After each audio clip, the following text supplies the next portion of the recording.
What's up, guys? Jake here, getting back some Nurse Love Addiction. We're at the hospital and our favorite patient just died for no reason, so let's get going. Led by Miss Shinogi, I return to the nurse station. The chief seems to have left and there's no sign of her in the nurse station. I'm sure you're aware of this, but I have to make my rounds, so I can't spare too much time. Yeah, okay. With a gentle expression on her face, now remains silent. I won't tell you not to be shocked. After all, this is someone's life we're talking about. Yeah, okay. But you can't show your patients with you looking like that. I need you to get a hold of yourself. Yeah, sorry. You were exchanging texts with Yuki, weren't you? Shut up, no. I give a nod. The subject line of her text had always been, to the Jellyfish Club manager, and we had exchanged many texts. It pained me to read some of Yuki's texts, while others had been a source of encouragement, and so I'd been looking forward to seeing her. So much. You know, I'd really been looking forward to seeing Yuki again. So much, you might even say. The chief is also aware you were texting her. On top of that, I'm sure you're aware of this from your studies at school, and I myself have told you, but there are many patients like her. Yeah, okay. Since last time, after your group came for hospital training, she's not the only one who's passed away. Wow, cool. This is just so much fun. I can't wait to be a nurse. Cool. Great. And yet, every day we must continue to greet our patients with a smile as they battle against sickness and injuries. Cool. Fun. Yay. Everything Miss Shi says is correct, and I nod. I understand. A nurse must always address the patient with respect. She must treat them fairly without bias and must not favor one over the others. That was one of the first things our teacher taught us in general nursing theory. Miss Shi listens silently as I speak. I understand this. I know what's expected of me as a nurse, or at least as an aspiring nurse. Sorry. What is it? I have to cry. Cool. Good. Do it up, my dude. I can't stop myself. I can't stop the tears that fall, or my shoulders that tremble. Sis! I won't tell you not to cry. However, I'm sorry, but I can't give you much time. You'll need to compose yourself quickly. Go to the bathroom, wash your face, and clear your mind. I'll begin making my rounds as I can't delay them any further. Cool. Fun. I go to the bathroom and wash my face with cold water over and over again. I wipe my face with a towel and step out into the hallway. Nao's waiting there for me. She should have gone with Miss Shi. Oh, I'm sorry, Nao. Don't worry about it. You know, if it's too much for you today, I think it'll be okay if you take the day off. I can tell them for you. No, it's fine. I'm not alright, but I'll be fine. Really? My mind is still spinning. Let's go find Miss Shi. We'll be late. Okay. Cool, we're off to a really good start. You know, during my short lunch break, I make my way to the hospital room Yuki was in. There's a different name on the door label. Who dares defile this room? I stand dazed in front of the door. Asuka, I think you'll make a wonderful nurse. She lied. Do you really think so, Yuki? Did you really think so, Yuki? I cry a little more. Cool, good, off to a really good start. Let's just cry everywhere in the hospital. Of course, I'm certain the chief heard about my crying, but she said nothing to me. I've been worried about whether I'd be able to do bed making and simple bathing properly, but I surprised myself by accomplishing it. No mistakes. I don't even kill anyone. Yay! After our training finishes, in the end, the chief addresses us trainees at the nurse station. Today you all did very well. I hope you'll continue to do so. She looks each of us in the eye. She looks me in the eye. I wonder what it means to become a nurse. Still not knowing, I think back to Yuki in her hospital room. Probably means crying a lot. To the Jellyfish Club manager. That night, I gazed absentmindedly at the mail screen on my phone. Subject line of each of Yuki's texts is the same. She probably took a liking to the Jellyfish Club story, obviously. Hey, now! What is it? Not really, you shouldn't exchange email addresses with patients. It really is true. Now who had been writing a report at the study desk turns towards me. Yes, it is. That's why it's a rule, because it's a rule. But I don't regret it. I see. Yeah. Sis, I think it was for the best, too. Thanks. The night's quiet and melancholy. And I guess over. Look at that. Now it's not. Still, we nursing students are not given much time to dwell on the sentiment. Pathology class. Today we'll have a mini-test regarding pregnancy through ip cells that we studied about in our last class. You'll have 20 minutes to study on your own and then the test will start. Alright, begin studying. Let me see. I don't know. I think everyone goes through something like this. Where we grow up and find maybe our elementary school notebook or our kindergarten drawing book. And there we rediscover incredulous dreams of what we were gonna be when we grew up that we'd long forgotten about. And we say to ourselves, what was I thinking back then? Things like becoming the president, or a ghostbuster. Actually, those are better ones. Sometimes you see kids who say they want to be a cabbage. Yeah, you thought you were going to be a vegetable. To be fair, that's not a bad one. And for me, I'd written in my picture book, The Girl Who Chased Stars, that I wanted to be a nurse. The reason why I'm here now. Yes, this is all very true, but there's a reason why I'm thinking back to the things I had thought on my first day of school. If I said I wanted to reaffirm my starting point, it'd be completely untrue. No, this is nothing that cool. Now. What is it, sis? Which do you think is more difficult to become? A nurse or the president? Definitely. President. There's only one of those. There's a bunch of nurses. Huh? That's a pretty complicated question. Wait, no it's not. It's way easier to be a nurse. You could be a nurse, like, anywhere. Now responds questioningly as I ask her without taking my eyes off the textbook. Anything can be difficult if you think it is. It's all about how you perceive it. Misaki says coolly from the seat behind. Yep, Misatsuki says from the seat next to Misaki.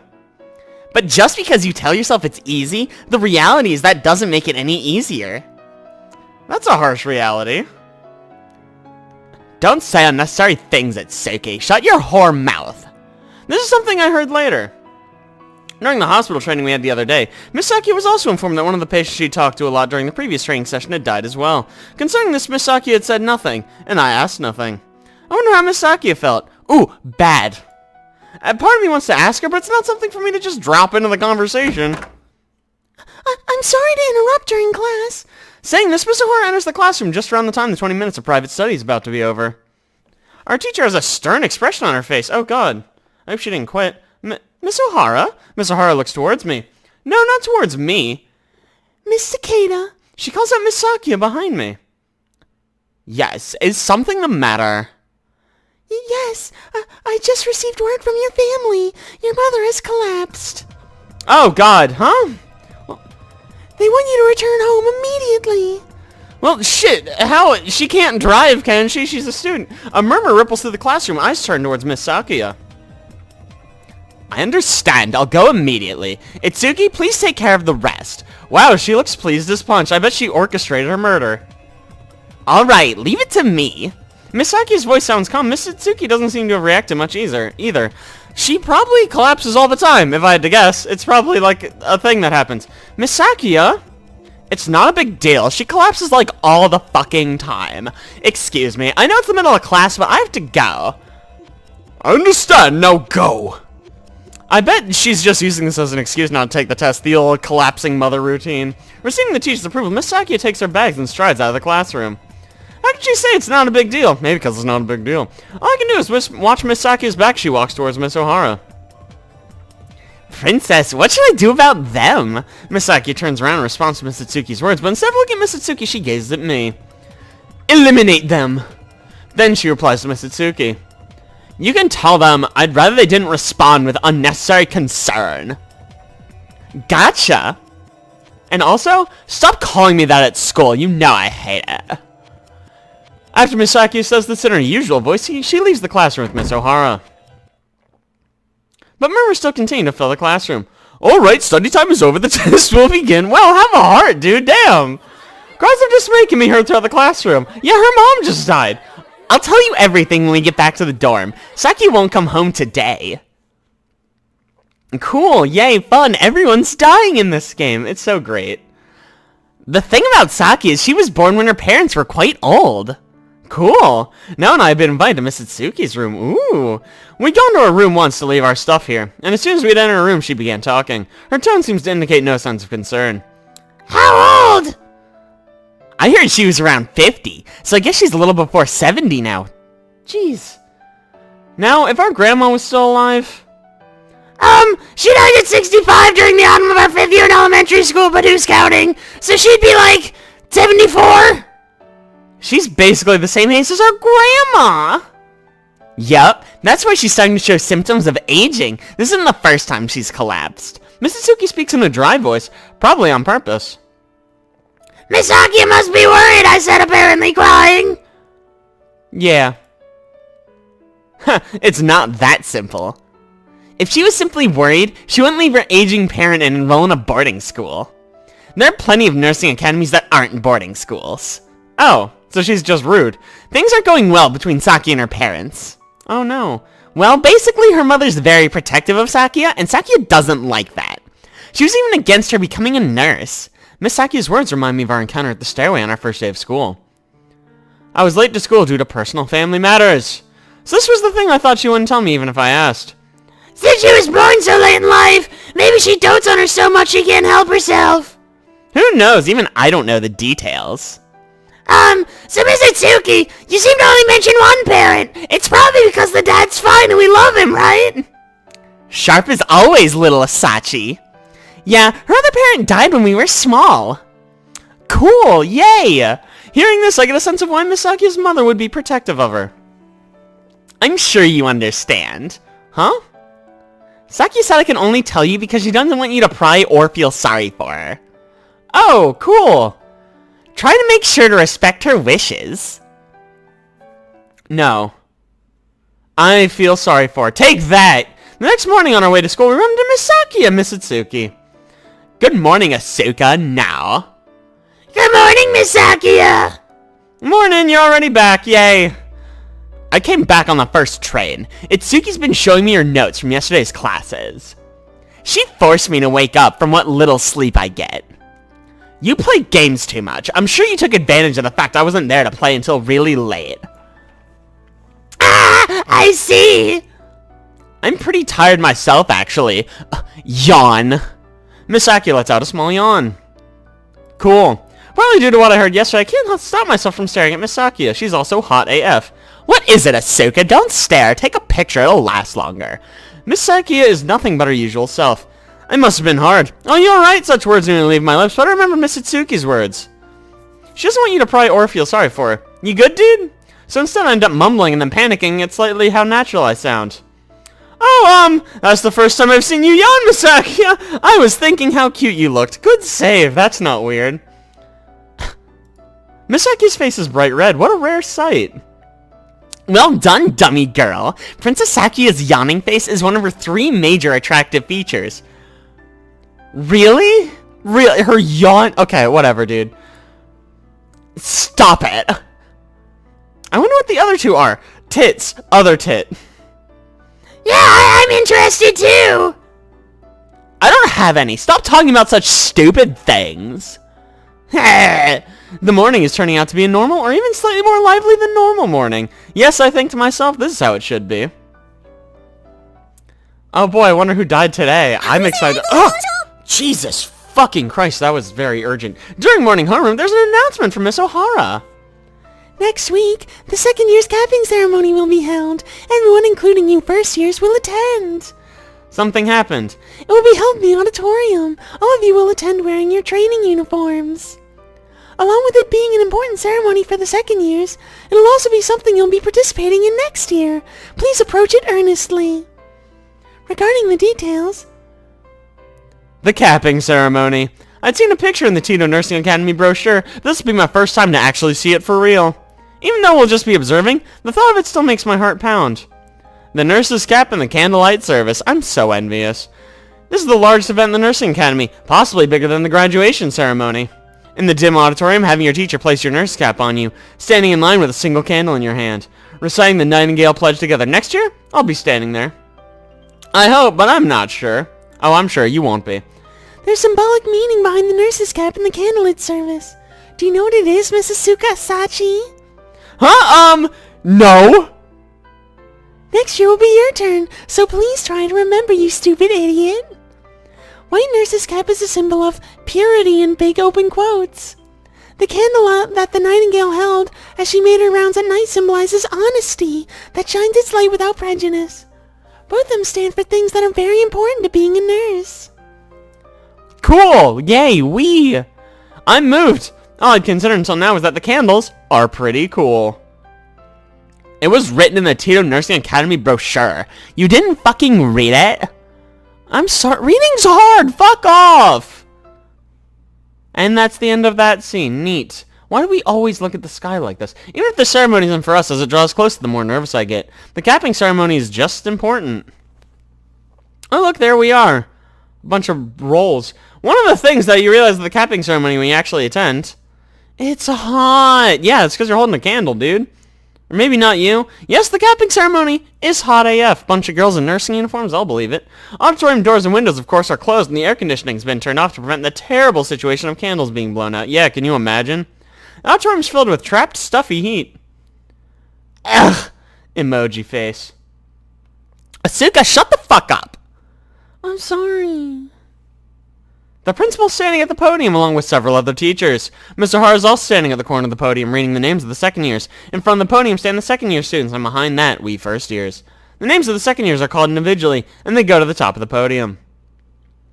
Sis, here! From my right now hands me a handkerchief. Oh, thanks.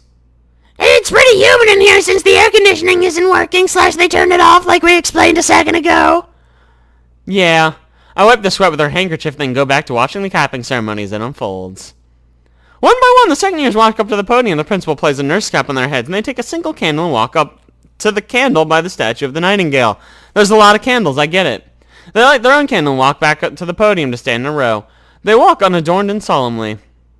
Oh, it's beautiful. The countless floating candles light up the podium as I hear Mr. Hara's voice reading the names. It touches my heart. I peek glance at Misaki's profile on my left, and Miss Tsuki's next to hers. Miss Tsuki's expression is relaxed. Misaki is composed and dignified. I can't read anything from their faces as they gaze toward the podium. They're probably bored as fuck. I turn my eyes toward the podium as well. The second year standing in a line appear solemn and show no sign of merriment. Next year I'll be standing there as well. I try to imagine it, but I can't seem to because I know I'm going to fail. I can't imagine myself in this far-off world of stars. Mr. Hara reads the last name and silence falls in the auditorium. Then Mr. Hara's soft, solemn voice begins to flow again. The Nightingale Pledge. The Nightingale Pledge, in case you didn't hear the first time. We first years have also received the text and an explanation from Miss O'Hara. It's a pledge based on the spirit and teaching of Florence Nightingale, who's the founder of modern nursing. It's quite long, but for the capping ceremony you have to memorize all of it by heart. The second years on the podium recite the Nightingale Pledge in unison. Oh, shit. Mixed within the voice of the second years, I can faintly hear the sound of Miss Tsuki's voice from next to Misaki. It's almost like a whisper. I solemnly pledge before God and in the presence of this assembly. Miss Tsuki's memorized it. I do remember her saying it was easy to remember. To pass my life in purity and practice my profession faithfully. Misaki says nothing to stop her. I will abstain from whatever is bad and mischievous. The second year pledge of Miss Tsuki's voice. Cool. By the time I realize that tears are falling from my eyes. A lot of crying this episode. Good shit. And the sky, of course. Afterwards, Mr. Tsuki makes fun of me for the saying, "Why were you, of all people, crying?" I kept it a secret I'd been thinking about Yuki. Aw, rip in pieces, my dude. Maybe next time try not getting a crippling, debilitating disease that kills you. How about that? And we're pouring something. Oh my goodness, now it's so adorable it makes my heart hurt. It's starting to turn into autumn! Now says as she gazes out the window, she has the voice of an angel too. It truly is young now. I agree as I drink the hot tea now is made. You're like an old lady, sis! Fuck off. I just want to sit in the sun on a porch accompanied by a cat and just relax. I guess with some rice crackers next to you. You know, I did ask for some soft rice crackers. I can't really chew the hard ones. Wow, you're really going for realism, aren't you? We make idle chat on a holiday afternoon in autumn. So it's already autumn. Excellent. Good exposition. This is great. The sky seems higher in comparison to summer. Yeah, they raise it for the autumn season. What? Oh, that's a pretty artistic expression. You think so? I wonder what kind of autumn it'll be. Now smiles sheepishly with the autumn night sky behind her. There seems to be almost some special meaning behind her words. A contemplative expression crossed my face. I think it over a little before saying, a calm one, I hope. Oh, don't hold your breath, my dude. This is my sincere wish as, ever since being admitted to the academy, everything has been hectic. Now laughs a little. I think that's best as well. Yeah. But next month we have annual school festival, so I guess fuck it, it'll be crazy AF, my dude. You know, I do want to enjoy the school festival. I say once again, deadly serious. We need to prepare for it while studying at the same time. Looks like it'll be pretty hard. You know, they should have canceled school during the prep period. I say disheartedly. You know, I don't think such a considerate school exists. Now says, tilting her head dubiously. Oh, well, that's the end of that scene. Anyways, now it's nighttime. An autumn night. Shit, I should be more specific. Watching the starry sky, I fall asleep. Even as I wish to the stars for peaceful days. we have a not peaceful day. Oh my god. The next morning. And on that note, I'm going to draw this episode to a close. Thank you guys so much for watching. I really appreciate it. If you liked it, don't forget to like, subscribe. Be sure to tune next week for This Morning. I'll see you guys then.